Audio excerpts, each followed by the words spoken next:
Welcome, everyone, to the Nail Ladies Show. My name is Andrea Vieira. And I'm Gina Schaefer. And we are owners of businesses that have to do with nails. I own a small chain of nail salons here in the DMV. And I own a bunch of hardware stores. Yes, so that's why we call ourselves the Nail Ladies. But today is actually a very special episode that we're doing, a bonus episode to close out our first season. Because we're going to be talking about this lovely book called Recovery Hardware, authored by my co-host, Gina. And Gina's business is quite special here in the DMV. And from this book, which you can find where books are sold, there are so many important lessons that we're going to be talking about today, and that's why I'm so excited to have this conversation. So welcome, Gina, to this version of me interviewing you. Thank you. This is exciting. I'm thrilled. So let's start by telling our audience why you chose to write this book. So for years, people asked me to write a book about my business development experience, et cetera, and I always thought no one wants to read a book about a chick who owns hardware stores, which I've been told is a falsehood. But one day, one of my very special teammates came to me and he said, you know, the community has started calling us Recovery Hardware. And I bawled. Mm-hmm. We had for years, and this was probably 11 years into the business, we had been hiring people from a local recovery, drug and alcohol recovery clinic, which is how recovery came to be in the name. And so when he told me that, I realized that that was a really great title. I thought it was a really great title for a book to pay homage to the people who had worked with me and helped me build the business. And it was a good excuse to write a book about a chick owning a hardware store. I love it. I love it. So let's start there about being a chick who owns a hardware store. Obviously, well, not obviously, maybe people don't know this, but it's pretty safe to assume that hardware is not a female-dominated field. It is not. So tell me about what it was like for you to break in and some of the challenges that you find, and for other women who are maybe breaking into fields that are not typically female-led. Yeah, I mean, this question feeds perfectly into all of our other episodes, and so I love that you think it's important to talk about throughout the book. Oftentimes, people will say, how do you compete in a male-dominated industry like hardware? And sometimes I'm feeling a little cheeky, and I'll say, aren't they all? I mean, think about it. Yeah. Most fields, at least, were traditionally male-dominated. And certainly in the hardware and hardlines industry, there aren't many female employees or leaders. There are a lot of us, for sure. But rising through the ranks, having public faces, that kind of thing. And so one of the things that I realized early on is that I just had to be really good at running business. It didn't matter that I was a woman. It didn't matter that it felt like a very male-dominated industry. I had to understand how to run a business, which also I think feeds really nicely into our video series, because you and I have talked about how we run the same business. We have to deal with people. We have to deal with finance. We have to have marketing and advertising. And so I decided, I think, would I get hit over the head with intelligence to think this at some point? But I decided that as long as I could run a good business, it did not matter that I was a woman running a hardware store.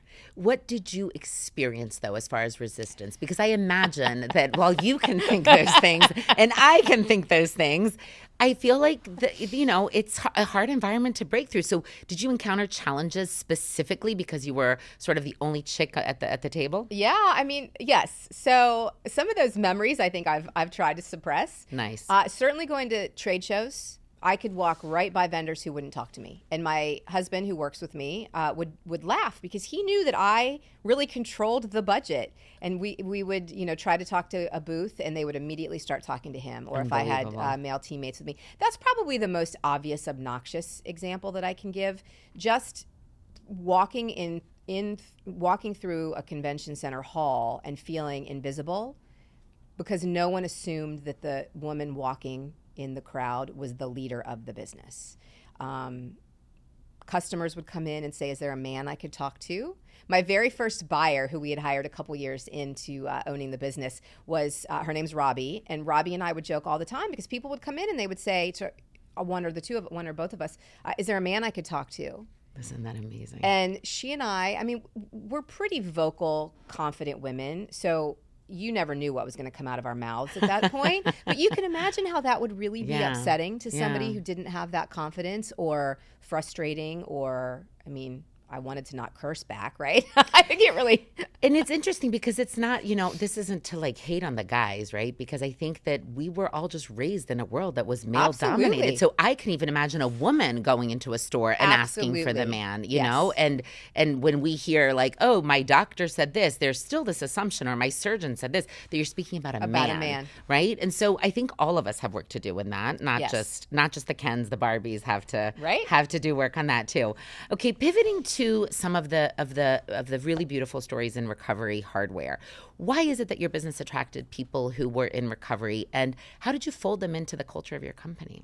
So my very first teammate had been in prison for 17 years, not in recovery, but certainly had a past that a lot of people overlooked for employment opportunities.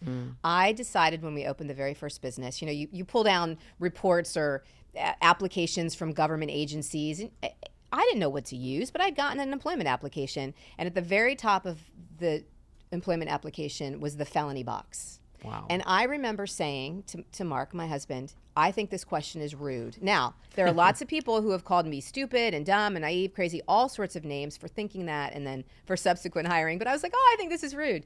So I deleted it. And Tommy came and applied for a job and probably worked with us for, maybe 8 or 9 months, growing his own confidence and trust before his story started to come out. And at that point, the neighborhood loved Tommy. I loved Tommy. My husband loved, Tommy was the dude. I mean, he worked with us for 10 years, and there wasn't anybody that came into that hardware store that didn't want to go talk to Tommy in the nuts and bolts department. Literally, he made us friends all over the place. Wow. My second teammate, Shane, who I'm still such good friends with, was in recovery for crystal meth addiction, and he was going to the Whitman Walker Addiction Services Program. When we first opened that store, there weren't a lot of businesses or organizations in Logan Circle. That the clinic was one of them, and so he walked down the street from the recovery meeting he was in and asked me for a job.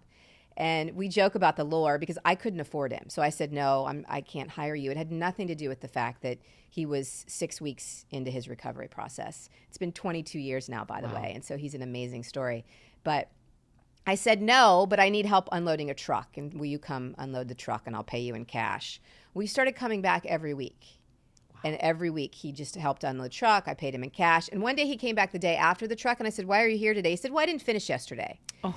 And he just went back to work. And so finally I said, give me your social security number. I need to make sure. We need to be legal.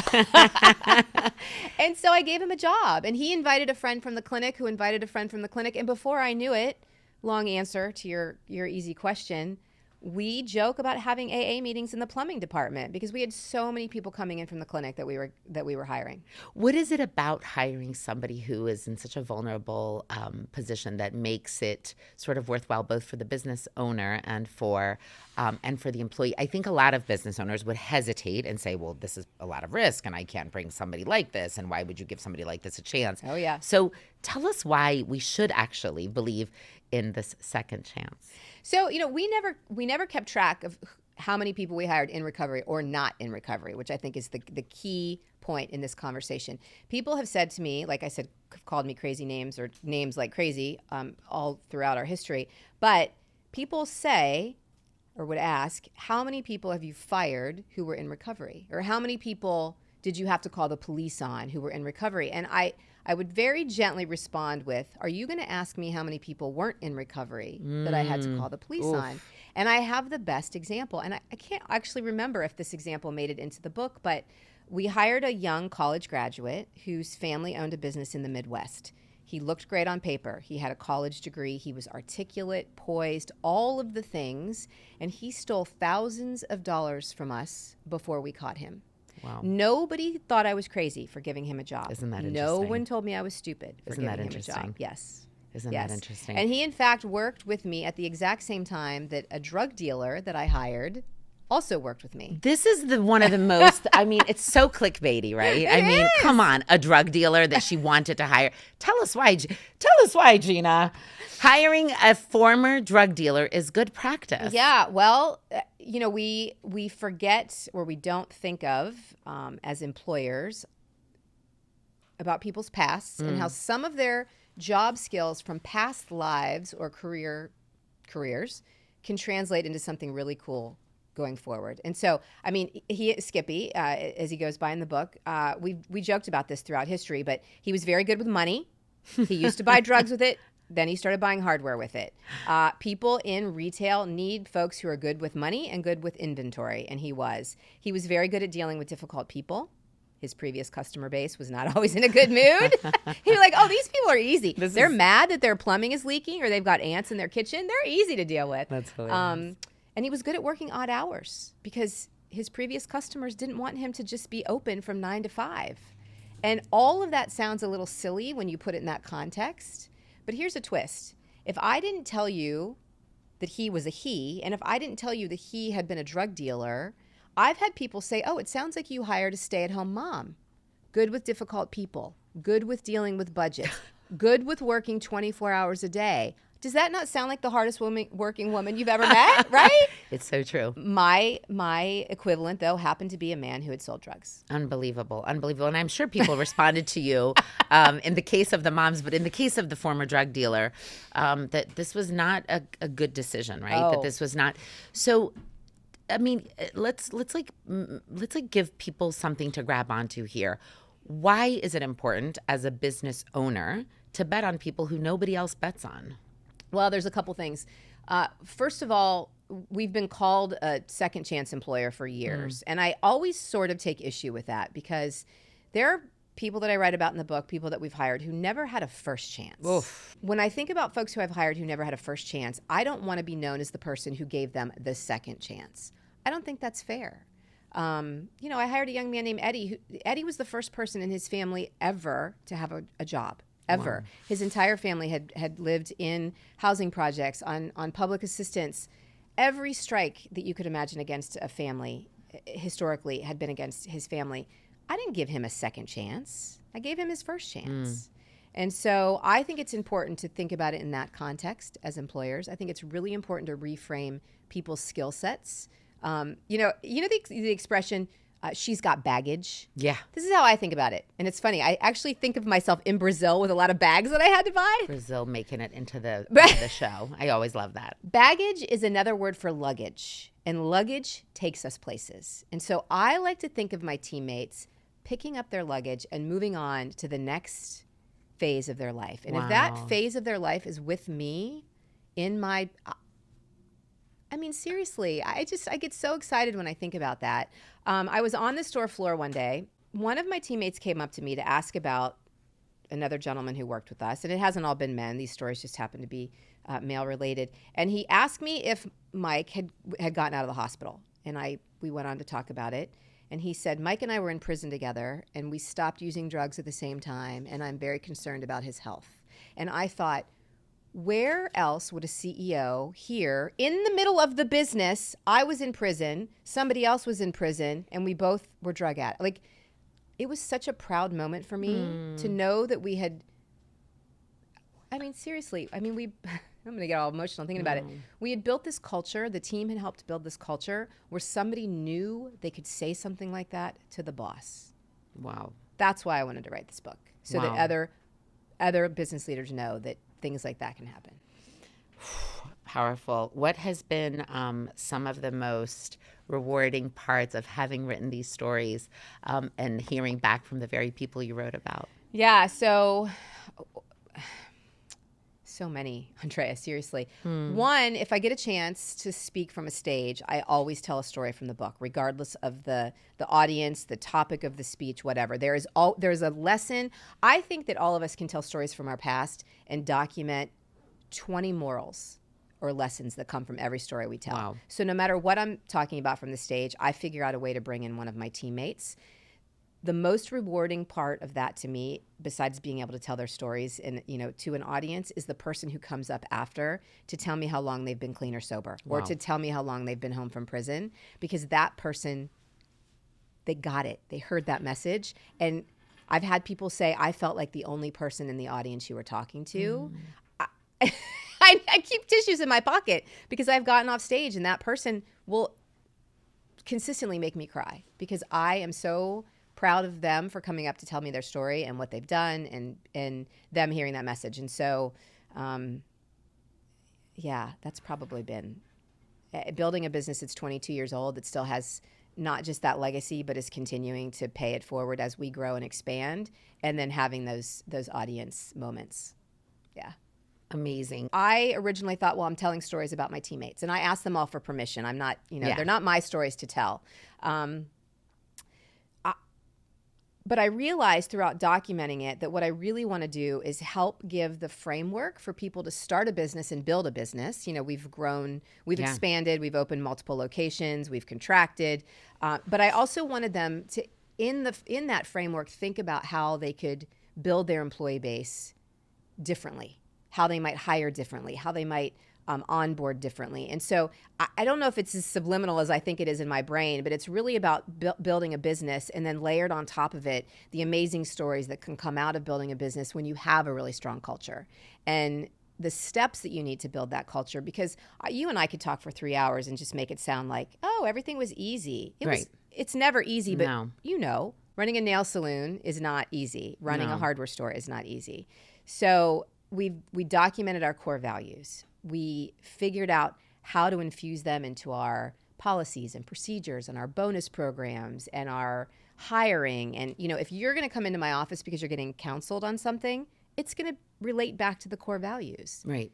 And so it really is the filter, right, through which everything is, if you think about sort of like coffee percolating through, it's like everything is distilled through this filter of culture. Yes. Because it's really easy also to just put platitudes on a wall. Oh, easy. And say, this is what we stand for. And then actually when somebody does mention that they used to do drugs and used to sell drugs, and they're in the middle of the party aisle, and the CEO walks by, there's safety in that, right? Correct. What does it mean to have a culture that allows for people to express who they are, who they've been, and not bring shame into this? I think what I love about the stories in this book is that it really takes people out of the shadows and gives them a voice. I think a lot of what you said that really resonated with me here today is, you weren't really giving people a second chance. You were giving some people a first chance. And I think that's a framing that I don't think we think about very often in life. Some people were not born into this. Look, we've both worked very hard, but it would be absurd to say that we weren't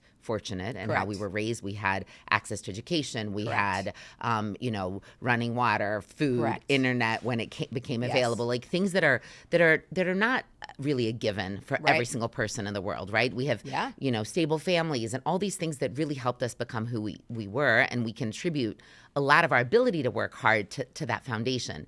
So. But I love the fact that you're taking the stories of people who would not normally be seen and making them front and center. And I just think that there's great value in that. And it's been super inspiring. I know we're almost out of time. I would love for you to tell the audience one of my favorite stories about John. Yeah. Because that's a tearjerker and so inspiring in so many ways. We're not trying to make you cry, people. Yeah. No, it's very uplifting. But it is a beautiful story. So thank you for asking me about John. He is probably the person who taught me a phrase that's used often in the recovery rooms, and that is the opposite of addiction is connection.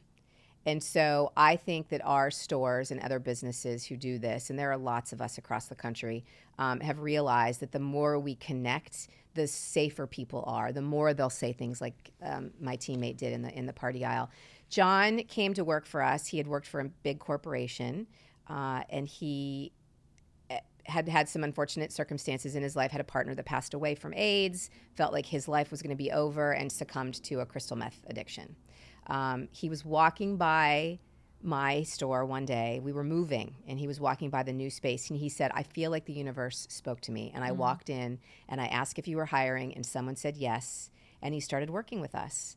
And while he was working as a sales associate, and everybody loved him, and he was regaining his confidence. Lots of folks who go through addiction have terrible, terrible confidence issues. And so about getting a job at a place like ours is getting your confidence back. Anyway, see, I can't even talk about it without stumbling. He got a job. He started working throughout the store as a sales associate and had some very, very serious health issues arise. And he eventually became my assistant because he needed to be sitting. He couldn't walk around the store as much anymore. And John was the one person in the 22 years who would tell me what to do. You know, as the boss, you don't often have someone say, you should do this or you should listen to this, right? I mean, Right. you're the CEO and people just think you either have all the answers or you're beyond reproach or whatever. John, he sat outside of my office and he would just yell in, why aren't you doing this? Or you could do better at this. And always in a very loving manner. Or we do a lot of philanthropy and he would say, we can do better. And so he was the one person in all of those years that I feel like mothered me as the CEO and coached me personally as the CEO. And it was the chapter is very poignant because John passes away. And even that experience with John was beautiful, but I love the fact that I got to include him in the book. Wow. Yeah. If you were not inspired, then I have no words. Then you are beyond repair. You are beyond repair. I encourage you to read this book as a business owner, as an aspiring business owner, as a member of a community. It is a fun, lighthearted, difficult at times read because it'll make you teary. But I'm so proud to know you, my friend. And I'm so proud that we were in the trenches when we would meet for coffee early in the morning and you were slogging through the chapters. You were there. And I love the finished product. You can buy this where books are sold, but give a plug to your favorite. Bookshop.org is my favorite online web seller for books. Wonderful. So Recovery Hardware, here it is. Thank you for being with us for this bonus episode. This was really special. Thank you And so if you have much. questions for Gina, put them in the comments of all of our socials. She will answer them.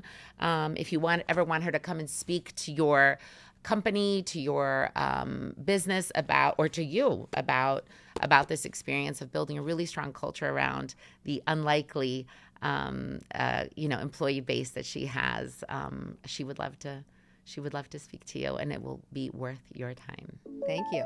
Yeah. See you next time.